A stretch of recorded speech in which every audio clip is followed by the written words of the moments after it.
Bem no centro da cidade do Porto, poucos metros de alguns dos seus monumentos mais emblemáticos, como a Torre dos Clérigos, a Cadeia da Relação, o edifício da Reitoria da Universidade do Porto, encontramos aquele que é também um dos históricos jardins da cidade.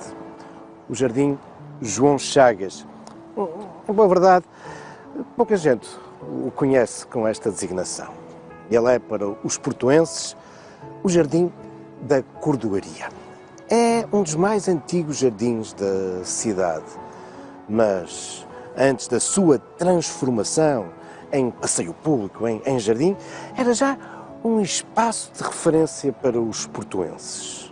A Cordoaria é um dos lugares mais históricos e identitários do Porto. Vamos conhecer a história deste jardim.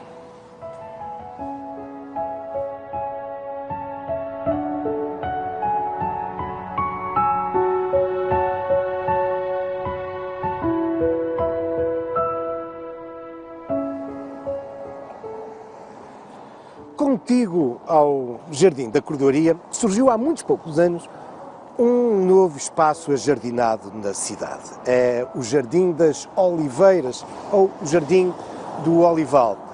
É um espaço novo, mas afinal tem muito a ver com a história e a origem deste espaço e do próprio Jardim da Cordoaria. Com efeito, durante séculos, este topo do morro para o qual a cidade do Porto se foi desenvolvendo na Idade Média, o morro sintomaticamente designado como do Olival, era dominado, já nos seus arrabaldes, por um extenso olival que aqui se desenvolvia e que, grosso modo, não só ocupava a área onde hoje temos o Jardim da Cordoaria, mas prolongava-se até onde hoje temos um outro jardim, o do Carregal, até à Praça Carlos Alberto, onde ainda hoje parte uma rua que se chama a Rua das Oliveiras, frisando esta memória toponímica, o nome dos lugares, de existência durante muito tempo aqui, de um grande conjunto de oliveiras. Era o Olival. Aliás, quando no século XIV foi edificada a Muralha Fernandina, uma das principais portas novas que se abria nessa muralha, exatamente aqui, designava-se como a Porta do Olival. Este conjunto de oliveiras, velhas oliveiras no século XVII, acaba por ser destruído. Mas a verdade é que a memória da sua existência sobreviveu durante 400 anos na cidade. E prova disso é que muitos dos estabelecimentos aqui nesta zona do Porto continuavam, apesar de já não existir aqui nenhum olival, a designar-se como o Café do Olival, a Farmácia da Porta do Olival, a Mercearia do Olival. E por isso, quando já neste início do século XXI aqui surgiu este novo Jardim das Oliveiras, 400 anos depois, faz todo o sentido continuar a designar esta área como o Olival. E por isso temos desde épocas muito antigas, temos então aqui uma vocação nesta zona planáltica da cidade para a existência de uma área verde, uma área arborizada.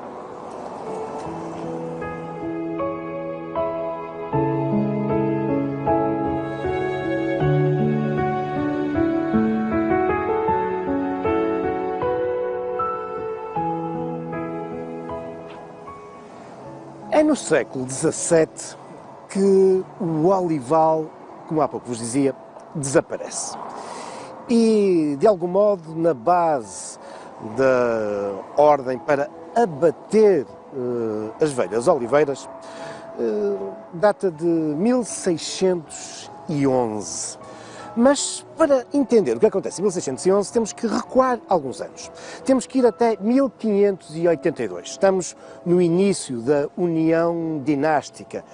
Em Portugal reina, há pouco tempo, Filipe II de Espanha, primeiro de Portugal, que vai promover uma importante revisão judicial no nosso país. É exatamente em 1582 que surge a relação do Porto e com a sua casa, que vai ter aqui alguma importância nas questões judiciais, não só no Entre-Douro e Minho, mas também Trás-os-Montes e as Beiras. É construído neste local uma casa da relação do Porto. Não é esta. Esta resulta de uma profunda transformação dessa relação com a sua cadeia já na segunda metade do século XVIII. Mas o edifício que aqui é construído no século XVII, esse edifício é na altura considerado dos mais belos edifícios imponentes da Península Ibérica. E entende-se que, em frente a essa relação do Porto, deveria existir uma alameda onde entrassem ou desse dignidade à entrada dos juízes no edifício. Ora, para que surgisse essa alameda em frente à relação, são dadas então essas ordens para se abater as oliveiras. E, em sua substituição, acabarão por ser plantadas uma série de outras árvores, nomeadamente olmeiros, que depois, durante as décadas, séculos seguintes, irão desaparecendo. Há dois momentos cruciais no desaparecimento dessas árvores plantadas, então, a partir de 1611. Um deles é o Cerco do Porto, entre 1832 e 1833, quando falta de tudo na cidade, incluindo lenha, e muitas das árvores que existiam nos passeios públicos são abatidas. Outro grande momento é uma grande tempestade que se abate sobre o Porto em 1941. De todos esses velhos olmeiros que foram plantados naquilo que nós hoje conhecemos como Jardim da Cordoaria, subsistiu até à década de 80 do século XX. Um deles ficou conhecido popularmente como a Árvore da Forca, embora, em rigor, nunca lá ninguém tenha ficado enforcado. Uma árvore que resistiu, por isso, quase 400 anos aqui, naquele que nós hoje conhecemos como o Jardim da Cordoaria.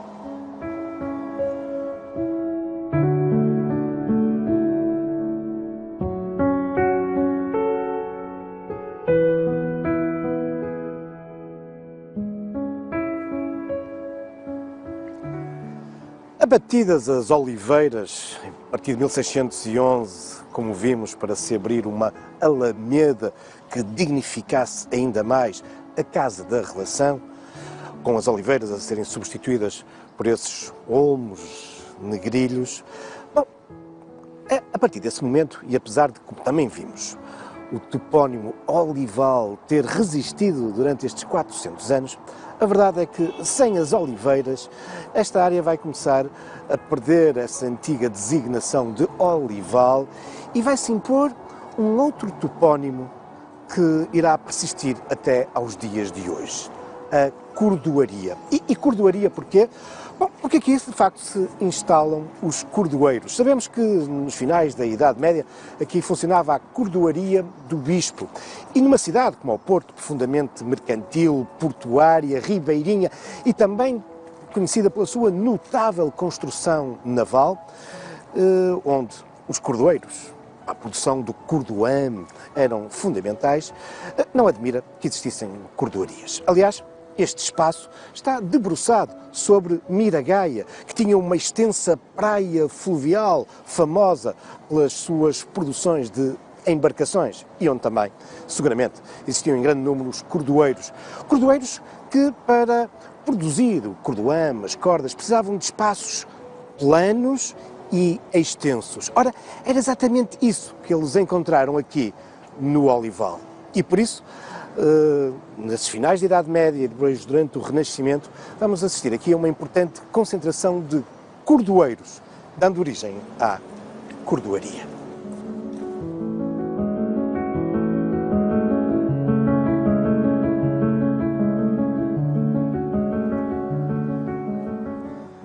Localizado durante uma boa parte da Idade Média nos arrabaldes da cidade, este espaço algo planáltico, o Olival, vai começar a ganhar um grande protagonismo, nomeadamente a partir do século XIV. É verdade que a muralha fernandina tinha colocado o Olival do lado de fora da urbe, mas é a partir daí que se vai acentuar a sua urbanização e uma crescente fixação.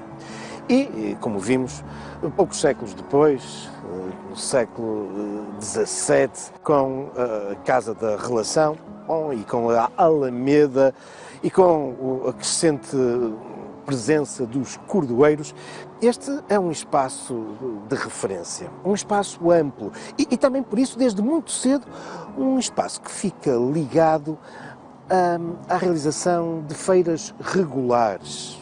Tão regulares, quando chegamos ao século XIX, este é um espaço de venda diária.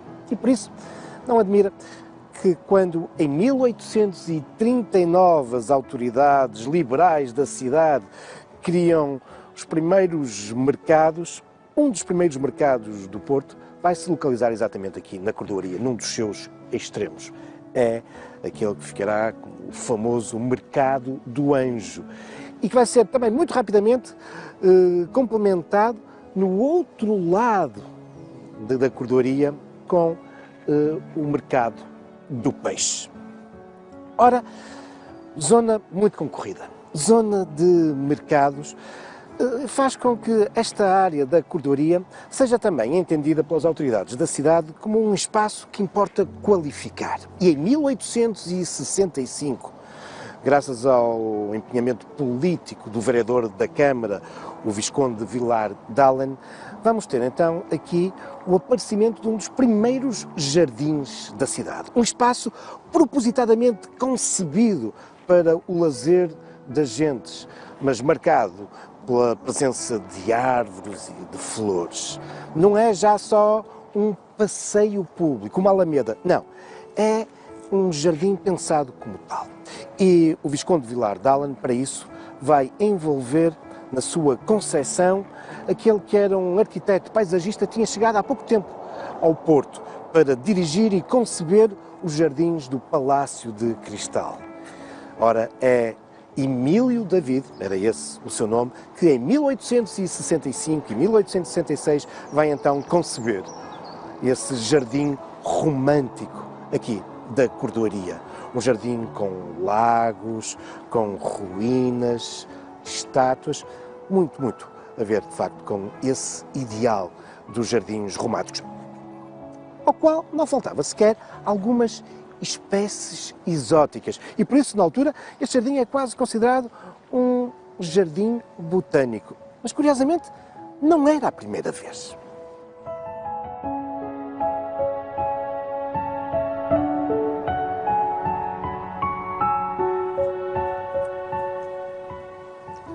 Com efeito, antes ainda de 1865 e do surgimento do jardim definido por Emílio David com essas árvores e plantas exóticas, este espaço da Cordoaria do antigo Olival tinha tido já nos inícios do século XIX alguma vocação de jardim botânico. Eu passo a explicar.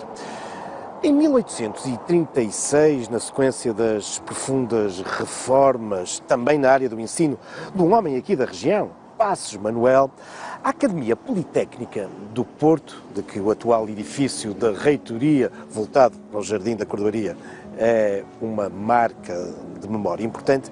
Bom, mas a Academia Politécnica do Porto vai criar um jardim botânico.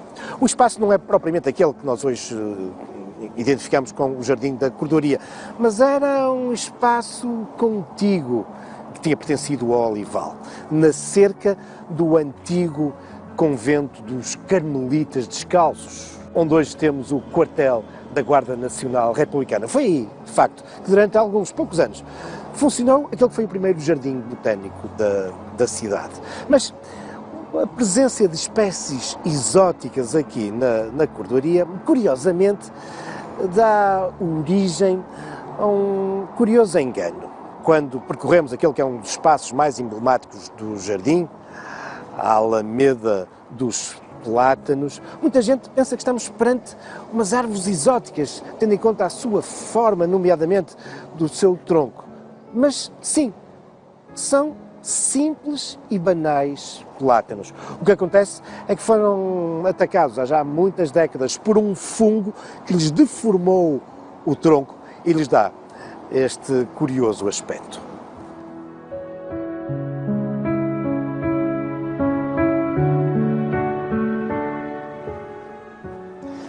Embora os portuenses continuem a designar este jardim como o Jardim da Cordoaria, a verdade é que, na sequência da morte de João Chagas em 1925, oficialmente o jardim passou a ter o nome deste político. Mas quem foi, afinal, João Chagas para merecer este destaque da cidade? João Chagas foi, com efeito, um político, um escritor, um jornalista relevante na passagem do século XIX para o século XX. Ele nasce no Rio de Janeiro, em 1863, mas ainda na adolescência vem para o Porto com 16 anos. Desde muito jovem, um homem envolvido nos jornais, com 20 anos, está já a colaborar no 1º de Janeiro. Também muito sensível às questões políticas, e o ultimato inglês de 1890 leva-o a aderir ao Partido Republicano e vai se envolver, alguns meses depois, nessa foi a primeira tentativa de implantar o regime republicano no nosso país. A famosa revolta falhada do 31 de janeiro de 1891, aqui no Porto. Tal leva-o a ser preso, a ser degradado para Angola, de onde foge para o Brasil, e depois vai-se evidenciar, por exemplo, no combate à ditadura de João Franco, que acabará por levar ao regicídio em 1908 e à implantação da República em 1910. É um homem de destaque pelos seus escritos, pela sua produção intelectual, e vai ter cargos de destaque na Primeira República. Será por 2 vezes o embaixador de Portugal em Paris, será ministro dos Negócios Estrangeiros, por 2 vezes será chefe de Estado, diríamos hoje primeiro-ministro, uma das quais logo nos inícios da República, em 1911. E foi a esta figura de destaque, tão ligada à cidade, que está na origem, então, do rebatizar do jardim com o seu nome. Enfim, uma daquelas homenagens que, em boa verdade, acabou por não fazer muito sentido, porque, para os portuenses, este sempre foi, é e continuará a ser o Jardim da Cordoaria.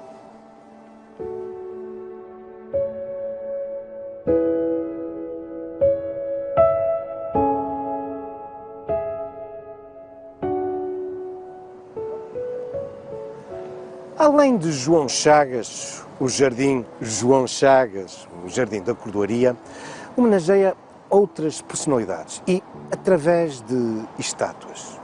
Estátuas que aqui foram inauguradas ou outras que depois para aqui foram transferidas. Uma das personalidades que aqui é homenageada é aquele que foi um dos mais destacados horticultores da cidade, Marques Loureiro. Aliás, ele dirigiu durante muitos anos o famoso Horto das Virtudes, e é ele que está aqui homenageado. Claro, aqui o que nós vemos é uma figura feminina, mas isto é uma alegoria, é a Flora, uma obra do mestre Teixeira Lopes, inaugurada em 1904, mas a estátua é uma homenagem, de facto, a esse famoso horticultor. Mas, percorrendo o jardim, cruzamos com outras estátuas ou motivos escultóricos. É o caso, por exemplo, de um busto dedicado a António Nobre, esse jovem poeta da cidade que faleceu em 1900, vítima da tuberculose. O monumento foi inaugurado em 1926 e é um bronze de autoria de Tomás Costa. António Nobre, que é uma das figuras maiores, apesar de ter morrido muito jovem, do movimento simbolista entre nós. Não muito distante, fica uma escultura dedicada a outro dos grandes vultos da literatura portuguesa da segunda metade do século XIX, um homem também da cidade do Porto, o escritor Ramalho Ortigão. Esta escultura inaugurada em 1909, é de Leopoldo de Almeida. Ramalho Ortigão é de facto um vulto incontornável quando falamos da literatura, particularmente ligado a essa geração de 70, onde tantos outros nomes se evidenciaram e que, se num primeiro momento, é uma geração que está muito ligada à vontade da modernização do país, uma visão cosmopolita que, enfim, faça com que Portugal se aproxime das luzes, da modernidade. Depois, com o passar dos anos, vão-se desencantando, ficarão mesmo conhecidos como os vencidos da vida. Mas, de algum modo, é um momento em que regressam às raízes de Portugal, às suas tradições. Ramalho Ortigão, que tem aqui, na cordoaria, um lugar de destaque.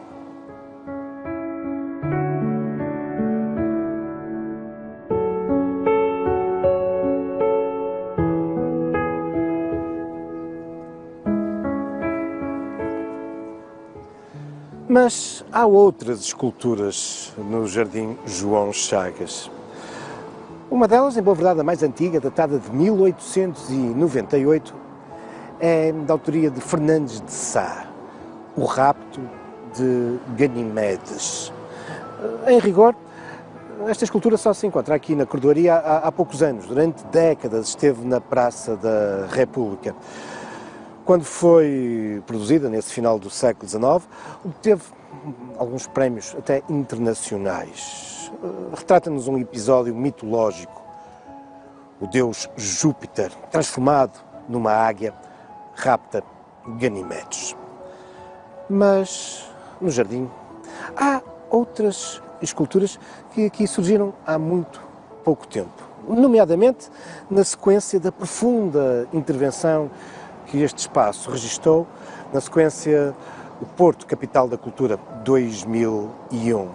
Nessa altura, o jardim é de facto muito alterado. É verdade que na sequência dessa tempestade que há pouco vos referi, de 1941, já muitas das características românticas do jardim concebido por Emílio David tinham desaparecido, mas subsistiam, apesar de tudo, ainda algumas, que na sequência da intervenção do arquiteto Camilo Cortesão, em 2001, definitivamente vão desaparecer.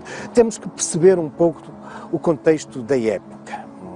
A Baixa e o centro histórico da cidade não tinham o movimento que hoje registram. Em rigor, há já vários anos que o Jardim da Cordoaria se tinha transformado num sítio algo até inóspito. A vegetação cerrada fazia com que os portuenses não cruzassem o meio do jardim. E por isso, o arquiteto Cortesão optou por uma intervenção, nomeadamente com estes canteiros muito baixos, para abrir o jardim, para que de novo os habitantes o cruzassem. Mas uma das peças mais marcantes dessas transformações da Porto 2001 foi um conjunto escultórico da autoria de Juan Munhoz.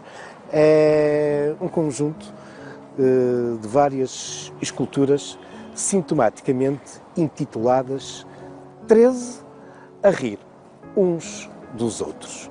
É também com provocações destas que os jardins, também os jardins do Porto, podem e devem ser vivenciados. E há muitos motivos artísticos que o permitem, mas isso são já outros factos, também algumas lendas, futuros caminhos da história.